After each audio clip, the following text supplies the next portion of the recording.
Pernahkah kalian mendengar tentang satuan pasukan elit yang menghilang tanpa jejak di tengah hutan? Bagaimana jika yang mereka hadapi bukanlah manusia, bukan pula binatang, tapi sesuatu yang tidak hidup dan tidak mati? Kenapa pemerintah tak pernah memberi pernyataan? Dan kenapa hanya satu orang yang kembali hidup dari misi ini?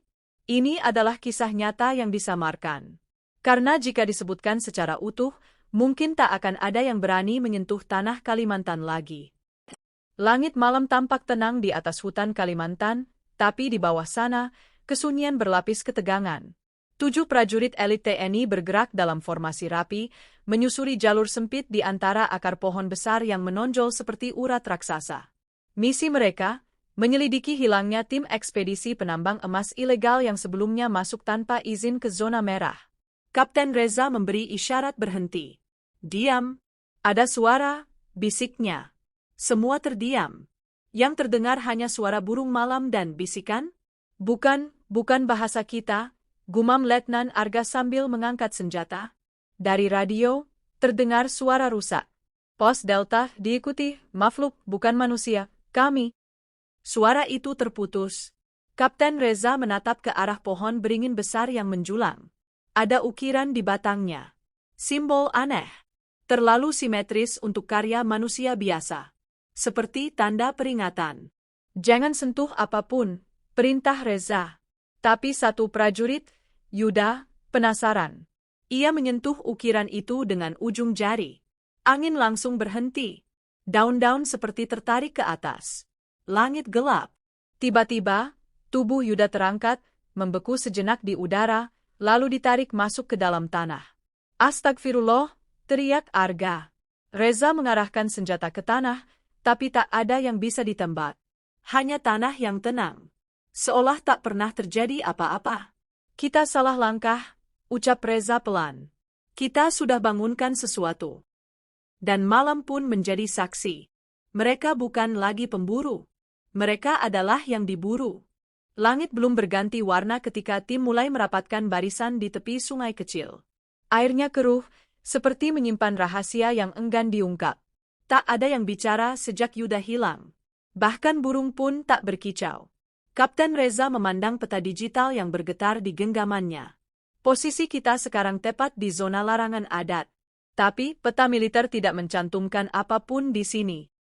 Letnan Arga menatap kompas di tangannya. Jarumnya berputar tak menentu. Ada yang mengacaukan medan magnet di sini. Ini bukan gangguan biasa, Kapten. Sersan Bima, yang biasanya tenang, mulai gelisah. Maaf Kapten, tapi ini nggak masuk akal. Angin berhenti, binatang nggak ada suara, dan tadi tanah bisa menelan orang hidup-hidup. Reza mengangguk. Aku tahu ini di luar protokol militer. Tapi kita tetap tim elit. Kita bertahan, bukan lari. Mereka mendirikan tenda di tengah hening. Saat malam jatuh, suhu turun drastis, seperti malam musim dingin. Api unggun seakan tak cukup menghangatkan. Tiba-tiba, radio Arga kembali menyala sendiri. Kembalikan yang bukan milikmu. Suaranya berat, seperti bergema dari dasar bumi. Lalu suara jeritan, panjang dan memilukan. Radio itu lalu mati sendiri. Semua saling pandang. Tak ada yang berani bicara, sampai Bima memecah kesunyian. Kapten, kita nggak lagi di dunia kita. Reza membuka tasnya, mengambil foto Usang yang sudah lama disimpan. Foto ayahnya, seorang tentara yang dulu juga hilang di Kalimantan, dalam misi yang tak pernah diungkap pemerintah. Ayahku juga masuk ke hutan ini. Waktu aku masih kecil, dia nggak pernah kembali.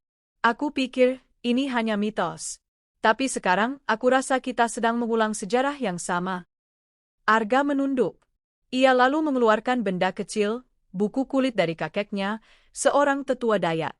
Kapten, kakekku pernah bilang, ada makhluk yang menjaga batas dunia. Namanya Grid. Bukan hantu. Bukan jin.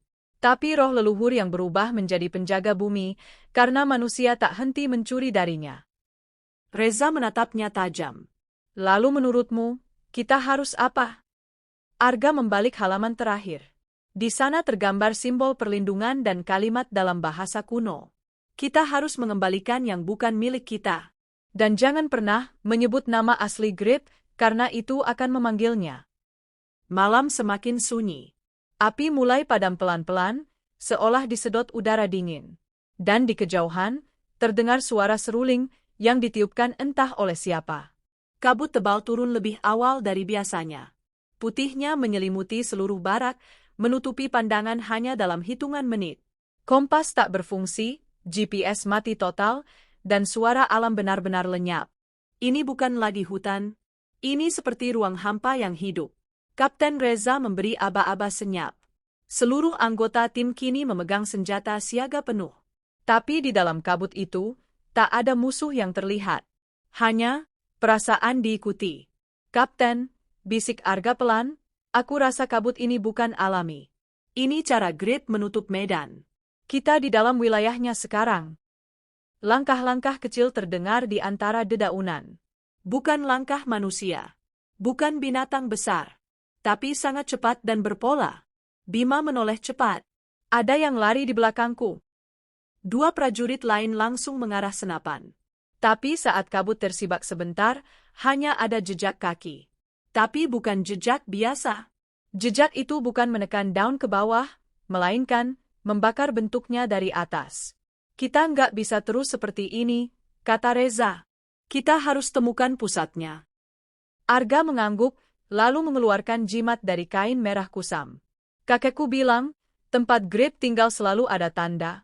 Pohon tumbuh melingkar dengan satu batu di tengah. Setelah berjalan menyusuri kabut selama 2 jam, mereka menemukannya. Pohon besar tumbuh melingkar sempurna. Di tengahnya, ada batu hitam mengkilap seukuran kepala manusia. Tapi yang aneh, bayangan mereka tak tampak di tanah. Bima maju, mencoba mendekat. Saya periksa dulu, Kapten. Saat ia menginjak garis akar pohon, tanah bergetar. Batu hitam itu memunculkan celah, dan dari dalamnya keluar sesuatu. Bukan tubuh, bukan tangan, tapi wajah. Wajah-wajah banyak orang. Mata mereka membuka. Serentak. Menatap para prajurit dengan tatapan kosong, seolah meminta, dibebaskan. Arga mundur sambil gemetar. Mereka korban. Yang ditelan Grid. Mungkin termasuk ayahmu, Kapten. Reza maju perlahan. Ia tahu, ini bukan tempat untuk perang fisik. Ini wilayah perjanjian. Tapi kenapa mereka masih di sini? Apa yang harus kita lakukan untuk mengakhiri ini? Tanyanya tegas. Tiba-tiba, angin memutar cepat, dan dari kabut itu muncul sosok, tinggi, berbalut akar dan kabut, dengan wajah selalu berubah-ubah. Kadang seperti Yuda, kadang seperti ayah Reza, kadang tak bermuka. Berikan kembali, yang bukan milikmu, suaranya berat namun tenang. Atau kau akan jadi bagian dari kami. Kapten Reza berdiri terpaku di depan sosok Grid yang kini terlihat sepenuhnya. Tingginya melampaui pohon. Tubuhnya tersusun dari akar, tanah, dan wajah-wajah yang terus bergerak di permukaan kulitnya. Tidak menyerang, tapi juga tidak damai. Arga berbisik cepat. Kapten, jangan tunjukkan rasa takut. Mereka tidak makan daging. Mereka mengisap jiwa. Jiwa yang tamak, yang datang mencuri dari bumi. Reza menatap sosok Grid, lalu berkata lantang. Apa yang harus dikembalikan? Kami tidak mengambil apapun. Kami hanya ingin membawa pulang orang-orang kami. Grid menunduk. Manusia melanggar. Menebang, menggali, mengusik batu pelindung. Kalian bukan yang pertama. Tapi kalian bisa jadi yang terakhir. Bima mendekat, masih memegang senapan. Jadi kalian ini, penjaga tanah. Grid menjawab, penjaga dan penegak. Dulu manusia menghormati. Kini manusia merampas. Kami tidak marah. Kami hanya menjaga kesetimbangan. Tiba-tiba, dari balik batu hitam, keluar bayangan, berbentuk seperti Yuda. Tapi matanya hitam penuh, dan tubuhnya tak menyentuh tanah. Ia melayang perlahan ke arah Reza. Kapten, pulanglah, suara Yuda lirih. Tapi jangan bawa dendam. Jangan bawa ambisi. Arga membuka buku warisan kakeknya, membacakan mantera pengikat batas dunia. Suara kabut berputar lebih cepat. Akar-akar bergerak menari. Dan batu hitam mulai pecah sedikit demi sedikit, mengeluarkan cahaya biru dari dalamnya. Reza menunduk, lalu menancapkan pisau baja warisan ayahnya ke tanah di depan batu itu. Inilah pengorbanan kami. Kami minta batas ditutup kembali. Biarkan mereka yang sudah tiada, tenang. Kabut berputar sangat kencang. Suara grip menggema. Pengorbanan diterima. Tapi warisan tidak bisa hilang. Satu dari kalian harus tinggal. Semua terdiam. Reza melirik timnya. Kemudian ia melangkah maju. Saya yang tinggal. Tapi belum sempat kaki Reza melangkah, Arga menariknya mundur dan berlari ke dalam lingkaran akar. Bukan kau yang membawa warisan grip dalam darahmu, Kapten. Aku, cucu dari penjaga lama. Biar aku yang menyelesaikan ini. Akar menutup di sekeliling Arga. Batu hitam pecah seketika. Dan kabut hilang. Langit cerah kembali. Bima berteriak, Arga? Tapi Arga sudah tak ada. Hanya ada pohon baru, tumbuh cepat, dan di batangnya, terukir wajah Arga, tersenyum damai. Langit pagi akhirnya menyingsing, memperlihatkan hutan Kalimantan dengan rona yang berbeda. Segalanya tampak lebih tenang, lebih hidup. Tapi di antara ketenangan itu, ada kekosongan mendalam di barisan tim elit TNI. Arga, si ahli warisan leluhur, kini menjadi bagian dari tanah yang ia lindungi. Kapten Reza berdiri mematung di depan pohon yang tumbuh semalam. Wajah Arga tampak jelas di sana, matanya tertutup, mulutnya tersenyum tipis. Seolah ia bahagia dengan keputusannya. Bima melangkah perlahan, menyentuh batang pohon itu. Dia benar-benar jadi bagian dari sini, ya, Kapten? Reza mengangguk. Dia tahu lebih banyak dari kita semua. Dan dia memilih untuk menjaga, bukan melawan. Dari dalam kantongnya, Reza mengeluarkan buku kulit warisan Arga. Halaman terakhir kini terisi tulisan baru, tulisan yang tidak ada semalam. Aku di sini. Dan aku tidak sendiri. Bima membaca pelan. Berarti, dia masih bisa berkomunikasi. Reza tidak menjawab. Ia tahu, hutan ini punya caranya sendiri untuk berbicara. Ia menatap ke arah sekitar. Kini, semuanya tampak berubah. Ranting tak lagi menjerat kaki mereka. Akar membuka jalan pulang. Sersan Dani, yang sejak awal diam, akhirnya angkat bicara. Kapten, bagaimana kita menjelaskan ini ke markas? Reza menjawab pendek. Kita tidak. Mereka pun mulai bergerak keluar dari zona merah, meninggalkan lokasi yang selama ini diselimuti misteri. Namun sebelum benar-benar pergi, Reza menoleh sekali lagi ke pohon Arga. Ia berbisik, terima kasih. Kau selamatkan kami semua. Saat mereka menghilang di balik rimbunan, angin berhembus pelan. Daun-daun bergerak seperti melambaikan tangan perpisahan. Dan di kejauhan, terdengar lagi suara seruling, bukan menakutkan seperti sebelumnya, tapi lembut, seperti lagu Nina Bobo. Di Jakarta, beberapa minggu kemudian, markas TNI menerima laporan ringkas. Operasi berhasil. Semua anggota kembali. Tidak disebutkan korban. Tidak ada catatan tentang grip, batu hitam, atau pengorbanan. Namun di luar laporan itu, Kapten Reza menyimpan satu salinan pribadi. Bukan untuk dibuka, bukan untuk dilihat. Hanya untuk diingat. Karena hutan tidak lupa. 3 bulan telah berlalu sejak tim Kapten Reza kembali dari Kalimantan. Hidup tampak kembali normal. Tidak ada lagi kabut aneh, tidak ada suara seruling, dan tak ada prajurit yang hilang di atas kertas. Tapi di balik meja-meja arsip Departemen Pertahanan, ada satu folder berlabel kode hitam. Folder ini tidak masuk dalam sistem digital. Ditulis tangan, dikunci di brankas besi. Di dalamnya, laporan dari Kapten Reza, lengkap dengan sketsa batu hitam, simbol-simbol akar, dan pohon wajah Arga. Letnan Kolonel Faisal, atasan langsung Reza, membuka folder itu untuk pertama kalinya malam itu. Ia membaca dengan cermat setiap halaman, matanya semakin tajam saat melihat lembar terakhir, peta hutan dengan lingkaran merah besar, dan tulisan tangan Reza. Jangan kirim siapapun ke sini, kecuali siap mati atau menjaga. Faisal menghela napas. Ini lebih dari sekadar operasi gagal, ini peringatan. Ia mengunci kembali folder itu dan memanggil asistennya. Letnan, siapkan pertemuan tertutup dengan kepala intelijen. Kita butuh analisa supranatural. Gunakan jalur non-resmi.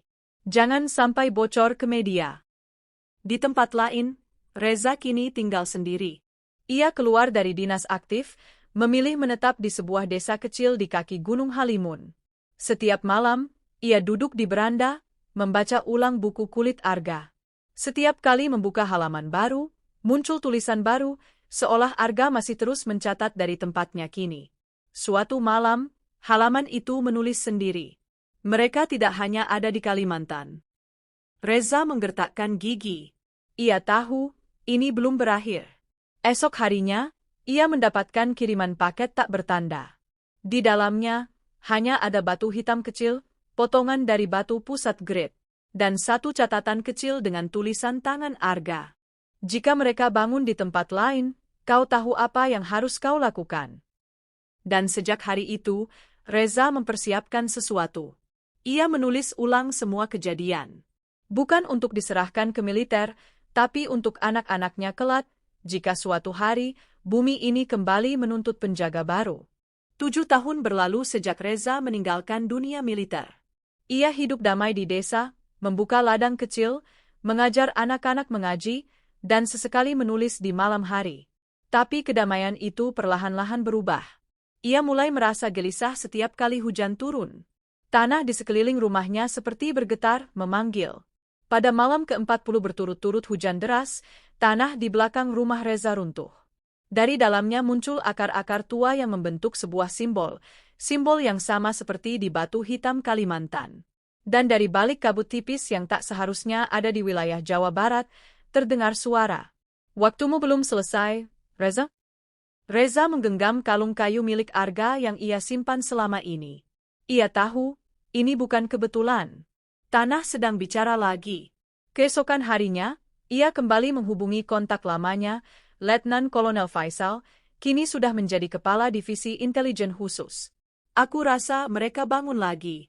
Tapi bukan di Kalimantan. Di sini. Di Barat. Faisal hanya menjawab pendek. Kami sudah tahu. Dan kami butuh kau pimpin tim baru. Tapi kali ini, bukan tentara. Tentara? Reza kembali berdiri di tengah hutan. Tapi bukan hutan perang. Ini hutan warisan. Bersama anak-anak muda dari berbagai penjuru, petani, dukun adat, pemuda pesantren, mereka membentuk satu barisan baru. Tak memakai senapan. Tapi membawa kitab, doa, dan pengetahuan tanah. Grip muncul. Kali ini bentuknya tak menyeramkan. Ia muncul sebagai bayangan Arga, lengkap dengan sorban dan senyum damai. Kau datang, sebagai pelindung, bukan perusak. Maka bumi pun membuka rahasianya. Reza melangkah maju, tanpa senjata, tanpa rasa takut. Aku di sini bukan untuk mengambil, tapi menjaga. Kami bukan pasukan. Kami penerus penjaga bumi. Dan untuk pertama kalinya, Grip mengangguk. Ia membaur dengan tanah, akar, dan udara. Kabut menghilang. Langit membuka. Dan dunia, untuk pertama kalinya dalam ratusan tahun, kembali seimbang.